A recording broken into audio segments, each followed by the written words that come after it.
오늘 창세기 4장 16절에서 24절의 말씀을 함께 나눌 제목은 타이밍입니다. 타이밍은 시기, 때라고도 이야기합니다. 사실 제가 목사님께 오늘 금요 예배 설교의 제목과 본문을 보고 드렸을 때 사실 영어로 타이밍이라고 보내드렸었습니다. 요즘 제가 학원을 다니면서 영어 공부를 열심히 하고 있었거든요. 제 토익이라는 시험을 준비하기 위해서 강남에서 학원을 다니면서 매일같이 영어 수업을 듣고 있었는데, 사실 이 학원에서는 학생들의 근본적인 영어 실력 향상을 목표로 두고 학생들에게 가르침을 주지는 않습니다. 학원에서 무엇을 가르쳐 주시냐면 이 시험 자체에 대비한 기술, 즉 문제를 푸는 방법을 가르쳐 주십니다. 수업은 총 3과목으로 이어져 있는데, 하나는 영어 문법, 그리고 독해, 그리고 영어 듣기, 이렇게 이루어져 있습니다. 영어 듣기 수업에 처음 들어가면 배우게 되는 이 기술의 이름이 바로 타이밍입니다. 문제를 잘 풀기 위해서, 그리고 답을 잘 찾기 위해서는 타이밍을 잘 잡아야 한다는 것이 기술의 핵심입니다.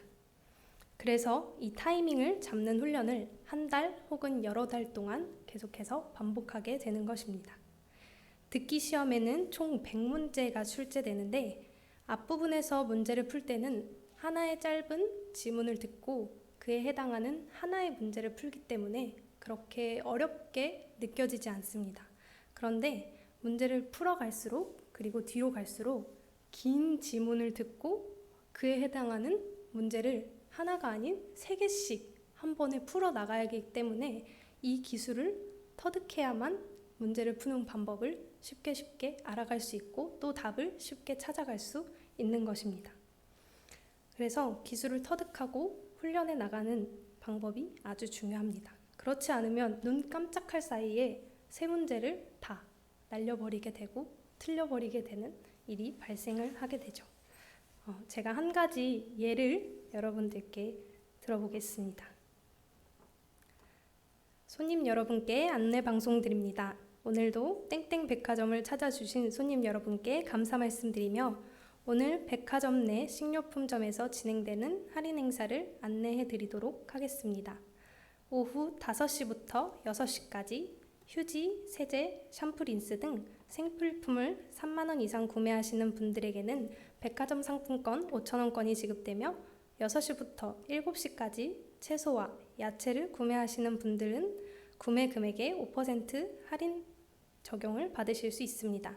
또한 7시부터 마감 시간인 8시까지는 육류의 특가 세일이 적용되니 많은 이용 바랍니다. 혹시 마지막 행사를 이용하시는 고객님들께서는 마감 시간 10분 전에는 카운터가 혼잡할 수 있으니 미리 결제하시기를 부탁드립니다. 감사합니다. 라는 이런 식의 내용의 방송을 들려줍니다.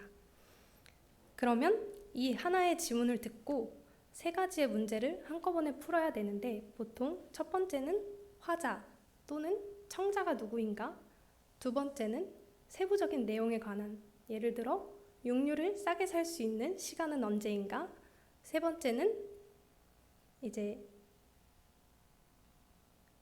청자는 무엇을 요청받았는가, 이렇게 문제를 내게 됩니다. 1번 같은 문제는 사실 큰 힘을 들이지 않아도 방송을 듣기만 한다면 누구나 맞출 수 있습니다. 화자는 사내 방송 아나운서가 될 것이고, 청자는 백화점을 이용하는 고객님들이 될 수 있겠죠. 그런데 다른 두 문제는 지문을 다 듣고 풀려고 시도하면 사실 이미 틀렸다고 생각하시면 됩니다. 아무리 기억력이 좋아도 지문이 다 끝난 다음에는 문제를 풀기가 어렵습니다. 왜냐하면 한국말로도 이렇게 긴 글들을 들으면 기억이 잘 나지 않기 마련인데, 영어로 이렇게 긴 이야기를 들어야 하고, 또 문제도 영어로 되어 있고 답도 영어로 되어 있으니 막 혼미하게 정신을 못 차리다가 결국 다음 문제 방송이 나오게 됩니다. 그러면 앞서 들었던 문제에 대한 문제들은 다 틀리게 되는 것이죠. 이러한 사태를 방지하기 위해서 타이밍의 기술을 적용하여 문제를 푸는 방법을 훈련하게 됩니다. 타이밍을 잘 잡기 위해서는 알아야 할 기술이 두 가지가 있습니다. 첫 번째는 질문의 의도를 먼저 파악한다입니다. 시험을 보다 보면 문제 방송과 방송 사이에 잠깐의 여유의 시간이 있습니다. 그래서 그때의 그 시간을 잘 활용하여서 다음 지문 방송이 나오기 전에 지금 이제 풀어야 할 문제의 질문을 미리 보고 질문의 의도를 파악한 후 지문 방송을 듣는 것입니다. 그렇게 미리 질문의 의도를 파악하면 지문 방송을 들을 때 잡아야 할 정보들을 잘 잡아 나갈 수 있습니다. 미리 질문을 파악했다면 야채가 언제 세일을 하는지, 생필품을 구매하면 어떤 혜택이 있는지들은 중요하지 않습니다. 질문은 육류 할인 시간대가 언제인지 묻는 것이기 때문이죠. 그래서 그 정보만을 찾아 답을 하면 되기 때문에 정보를 찾기 위한 시간이 훨씬 더 단축될 수 있습니다. 질문의 의도를 잘 파악해야 질문에 대한 답이 나오는 타이밍을 잘 잡고 그 질문에 맞는 답을 찾아낼 수 있는 것입니다. 두 번째는 시그널 포인트를 포착한다입니다. 이 시그널 포인트를 포착한다는 것은 방송에 신호를 알려주는 순간이 있다라는 것입니다. 3번 질문의 경우를 보면 분명히 지문 방송 속에서 화자가 청자에게 부탁한 것이 있음을 우리가 확인할 수 있습니다. 이런 경우 부탁을 하기 위해서는 방송에서 Would you, could you, can you, please 라는 단어들을 사용을 합니다. 신호입니다. 너 혹시 이렇게 해줄 수 있니? 라는 요청을 담고 있는 표현입니다. 혹시 마감 시간에 임박하기 전에 미리 결제를 해줄 수 있니? 그 시간이 다가오면 카운터가 혼잡할 수 있기 때문이야 라고 문장의 가장 첫 부분에서 나오는 표현입니다. 그래서 방송을 듣다가 이 신호가 잡히면 그때 집중하여서 신호 뒤에 나오는 문장에서 답을 찾아내는 것입니다. 사실 저는 학원에 처음 갔을 때 이런 방법들을 알려주는지 몰랐습니다. 영어 공부를 하러 갔는데 기술들을 알려주시니 상당히 당황스러울 수밖에. 사실 오늘 본문을 살펴보기에 앞서서 이 기술들을 여러분들께 말씀을 드린 것은 타이밍의 중요성에 대해서 이야기하고자 하기 때문입니다. 문제 하나를 푸는데도 타이밍이 너무나 중요합니다. 그런데 우리의 삶에는 어떨까요? 더없이 중요합니다. 때가 있지라는 표현을 저희는 너무나도 많이 사용합니다. 혹 자녀분들께 이런 이야기를 하신 적이 있을 것 같아요. 공부를 해야 할 때가 있는 거야. 제 어머니께서 저에게 많이 하시는 말씀입니다. 젊을 때, 체력이 될 때 공부를 해둬야 나중에 또 안 하게 된다. 그러니 지금 공부에 집중하여서 열심히 하길 바란다. 라고 이렇게 간혹 이야기를 하시곤 하십니다. 이전에는 그런 이야기를 안 하셨었는데 어머니께서 이제 늦은 나이에 공부를 하시고 그 시기를 겪으시다 보니 느낀 점이 있으셨던 것 같아요. 그래서 요즘에는 이런 이야기를 굉장히 많이 하십니다. 사실 안타까움이죠. 본인이 겪은 어려움을 자녀는 겪지 않았으면 하는 그런 마음, 그런 간절한 마음들이 담긴 이야기입니다. 모든 부모님들께서 이 이야기에 공감을 하실 수 있을 것 같아요. 어떠한 시기를 지나신 분들은 아십니다. 그때에 무엇에 집중을 해야 하고 무엇에 가장 큰 가치를 두어야 하는지 말입니다. 인생에서 어느 한때에 집중한다는 것은 다음 단계로 나가기 위해서 너무나도 중요한 순간입니다. 신앙에서도 마찬가지입니다. 스스로의 모습을 돌아보면 하나님의 반대편에 서려 하고 순종하지 못하고 하나님의 말씀이 불편해지는 순간이 옵니다. 회개를 해야 할 때, 돌이켜야 할 때입니다. 이때를 잘 눈치채고 계신지요? 또 잘 돌이키고 계십니까? 매일 하나님 말씀의 삶을 비춰보면서 나의 죄를 고백해야만 하나님과 더 깊은 관계를 맺어갈 수 있다는 것입니다. 오늘 함께 읽은 본문에 나오는 람եկ의 이야기는 사실 인간이 제때 자신의 죄를 돌이키지 못해 나온 처참한 결과입니다. 먼저 람եկ의 두 가지 큰 죄에 대해서 살펴보면 첫째는 4장 19절에서 확인할 수 있습니다. 19절을 다시 함께 읽어보겠습니다. 두 아내를 맞이하였으니 하나의 이름은 아다요 하나의 이름은 실라였더라. 하나님께서는 분명 처음 가정을 지으실 때 남자 한 사람에 여자 한 사람을 주셨습니다. 그런데 람եկ은 하나님께서 주신 이 공동체를 깨트린 첫 사람입니다. 자신의 욕심대로 아내를 맞이하고 하나님의 창조의 질서를 깨트린 것입니다. 두 번째는 잘 아시다시피 23절에 나오는 람եկ의 살인입니다. 창세기에 나오는 최초의 살인자가 누구입니까? 네, 가인입니다. 람եկ의 조상 가인입니다. 죄가 계속해서 대물림되고 있었던 것입니다. 그러나 람եկ의 살인은 가인의 살인과 조금 달랐습니다. 오히려 더 발전되었다고 볼 수 있습니다. 가인 또한 살인을 저질렀지만 하나님께서 가인을 죽이는 자에게 7배의 벌을 주시겠다 하신 것은 생명의 주권이 여전히 하나님께 있으며 심판자 또한 하나님이신 것을 알려주신 것입니다. 그러나 람եկ은 4장 24절의 이야기를 통해서 볼 수 있듯이 하나님의 주권을 무시할 뿐 아니라 자신이 심판자의 자리에 올라서는 엄청난 교만을 보여줍니다. 하나님이 지정하신 창조의 질서를 깨뜨리고 살인을 저지른 것으로 모자라 자신을 그것을 자랑하며 그 살인의 이야기들을 자랑하며 스스로를 심판자의 위치에 올려놓았습니다. 자신에게 죄가 있었다는 작은 의심조차 하지 못하게 된 하나님과 단절된 인간의 최후입니다. 하나님과 인간의 관계가 끊겼기에 이런 일들이 나타나게 된 것이죠. 그러나 이러한 일들이 벌어지기 전에 인간에게 아무런 기회가 없었던 것은 아닙니다. 인간에게는 분명한 기회가 주어졌었습니다. 하나님과의 관계를 회복할 분명한 기회가 람եկ의 조상인 가인에게 그리고 아담에게 있었습니다. 창세기 3장 먼저 아담과 하와에게 주신 기회를 함께 살펴보겠습니다. 3장 7절부터 13절입니다. 선악을 알게 되는 나무의 열매를 먹은 아담과 하와는 자신들의 처지를 깨닫고 무화과 나뭇잎을 엮어 몸을 가리고 하나님을 피해 숨게 됩니다. 그리고 그 이후로부터 하나님께서는 인간에게 3번의 질문을 하십니다. 저희가 9절 함께 읽어보겠습니다. 3장 9절입니다.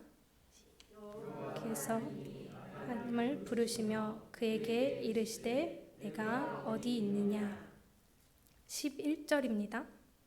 이르시되 누가 너의 벗었음을 내게 알렸느냐. 내가 내게 먹지 말라 명한 그 나무 열매를 내가 먹었느냐. 13절입니다. 여호와 하나님이 이르시되 어찌하여 이렇게 하였느냐. 여자가 이르되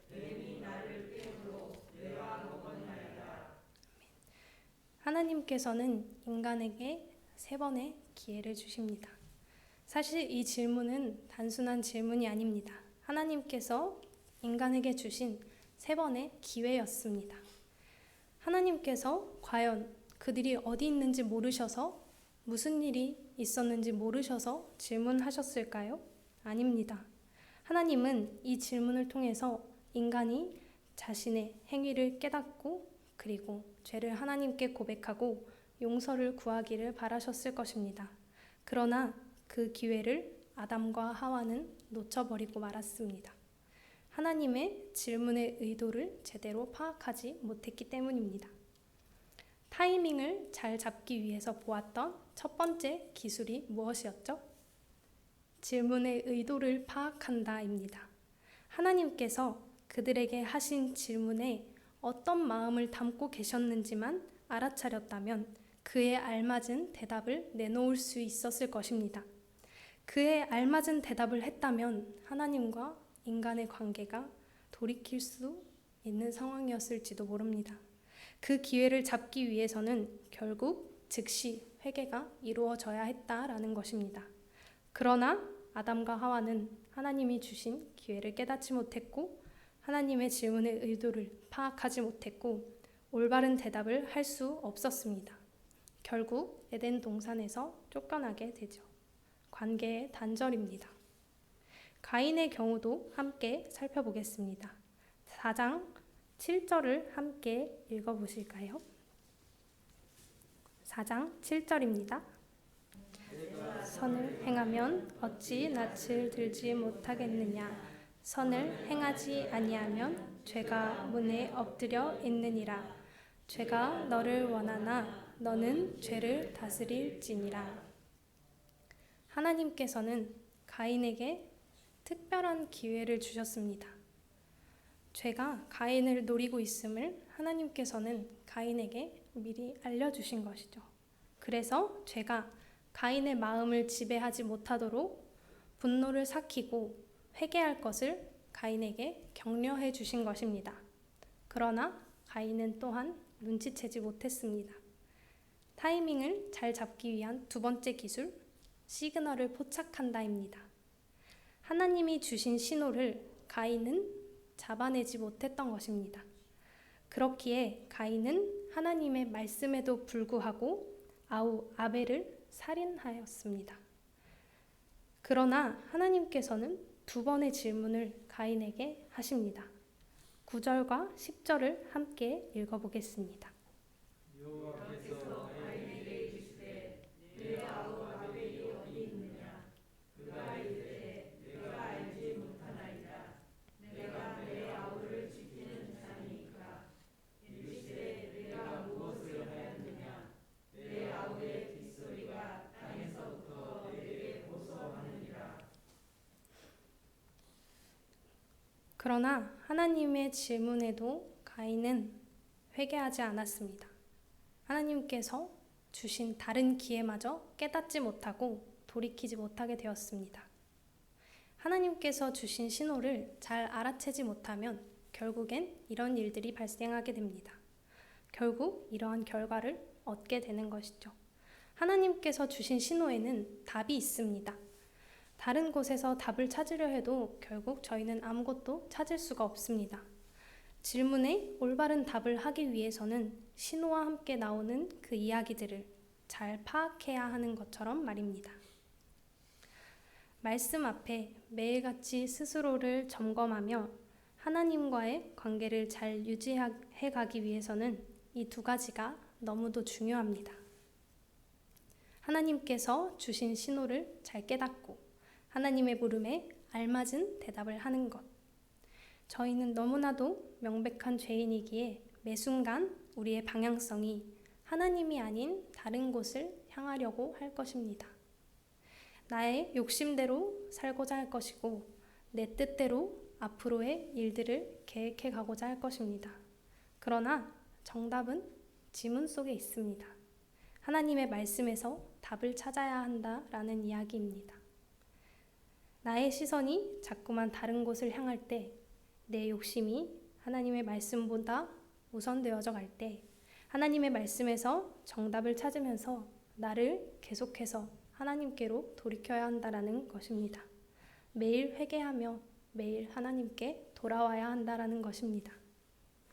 사실 이 두 가지의 기술을 사용하기에 앞서 가장 중요한 또 가장 기본적으로 바탕이 되어야 하는 능력이 있습니다. 영어에서는 사실 가장 중요한 것은 어휘입니다. 단어이죠. 시험을 준비하며 아무리 기술을 터득해 가도 단어를 모르면 문제를 풀 수가 없습니다. 단어를 알아야 방송에서 이야기하는 지문들의 내용이 들릴 수 있고 지문의 내용을 파악하고 단어를 알아야 문제의 의도를 파악하고 답을 찾을 수 있습니다. 그래서 학원 선생님들께서 매일 강조를 하시는 것은 단어를 매일 꾸준히 외울 것을 저희에게 이야기하십니다. 왜 매일 꾸준히가 중요하냐면 단어는 오늘 다 외운 것 같아도 내일이 되면 까먹고 내일 다시 봐도 다음 주가 되면 잊어버립니다. 그래서 매일매일 반복적으로 학습을 하면서 습관을 쌓아가라라고 이야기하십니다. 결국 하나님이 주신 회개의 기회를 잘 붙잡기 위해서는 우리가 매일 말씀 앞에 서는 훈련이 잘 되어 있어야 한다는 것입니다. 매일 말씀 앞에 서는 이는 매일 하나님과 교제하는 이는 자신이 저지른 실수에 대해서 빠르게 알아채고 하나님께 회개할 수 있습니다. 그러나 그 훈련이 제대로 되어 있지 못한다면, 그렇지 않다면 한 번은 죄를 외면하게 되고 또 두 번은 하나님의 기회를 놓치게 되고 결국에는 하나님과의 관계가 단절되게 됩니다. 라멕은 사실 세상적으로 볼 때 너무나도 잘 나갔습니다. 분명 하나님과 단절되었는데 그들은 너무나도 화려한 문명을 이어가고 있었습니다. 4장 20절에서 22절을 저희가 함께 다시 읽어보겠습니다. 20절에서 22절입니다. 아다는 야발을 낳았으니 그는 장막에 거주하며 가축을 치는 자의 조상이 되었고 그의 아우의 이름은 유발이니 그는 수금과 통소를 잡는 모든 자의 조상이 되었으며 실라는 두발 가인을 낳았으니 그는 구리와 쇠로 여러 가지 기구를 만드는 자요 두발 가인 누이는 나아마였더라. 라멕의 아들들은 축산가의 조상, 음악가의 조상, 대장장이의 조상이 되었습니다. 또한 딸 나아마의 이름의 뜻은 아름답다, 달다, 즐겁다 라는 것입니다. 성경에 여성의 이름이 거의 등장하지 않는데 이렇게 이름이 명시된 것으로 보아서 당대에 굉장히 뛰어난 외모로 유명했다라고 추측을 하기도 합니다. 후에 하나님의 아들들과 사람의 딸들이 결혼해서 자식을 낳았는데 당대에 용사가 되었다라는 이야기가 나옵니다. 분명 하나님을 떠났는데 분명 잘못되어야 하는데 그렇지 않았습니다. 그러나 저희는 알 수 있습니다. 결코 그것이 축복이 아니라는 사실을 말입니다. 수치를 직면하는 것보다 내 죄를 고백하는 것보다 화려한 삶을 선택하는 것이 적당히 세상과 타협하는 것이 더 쉽게 느껴집니다. 하지만 아닙니다. 그것은 화려하지만 편안하지만 아무것도 없습니다. 하나님과의 관계가 끊기면 우리에게는 남은 것이 아무것도 없습니다. 오늘 말씀을 함께 보면서 간절히 바라는 것은 매일 하나님께 스스로를 돌이키시기 바랍니다. 매일 하나님의 말씀으로 삶을 훈련하고 혹여 나의 방향성이 하나님이 아닌 다른 곳을 향하는 순간이 있다면 그것을 빠르게 알아채고 즉시 돌이키시기 바랍니다. 그 순간을 제대로 잡지 못하면 우리는 하나님께 변명을 하는 순간이 아니라 내 죄를 눈치채지도 못하는 순간이 올지도 모릅니다. 돌이켜야 할 때를 잘 잡으시기 바랍니다. 타이밍을 놓치지 않으시기를 바랍니다. 기도하겠습니다. 거룩하신 하나님 아버지 감사합니다. 이렇게 따스한 귀한 하루를 허락하시고 하나님의 전에 나와 주님의 말씀을 함께 나누게 하심에 감사합니다. 하나님께서 허락하신 그 말씀이 전하는 자와 듣는 자 모두에게 새겨져 깊이 새겨져 주님께서 주시는 그 말씀으로 또 우리가 하루를 또 한 주를 살아갈 수 있도록 주님 인도하여 주시옵소서. 하나님, 이 나라의 상황이 많이 안정되어 가고 있습니다. 하루빨리 서로의 얼굴을 마주하며 교제할 수 있는 날이 올 수 있도록 도와주시고 또 식탁의 교제 또한 함께 나눌 수 있도록 주님 도와주시옵소서. 살아계신 예수 그리스도 이름으로 기도드립니다. 아멘.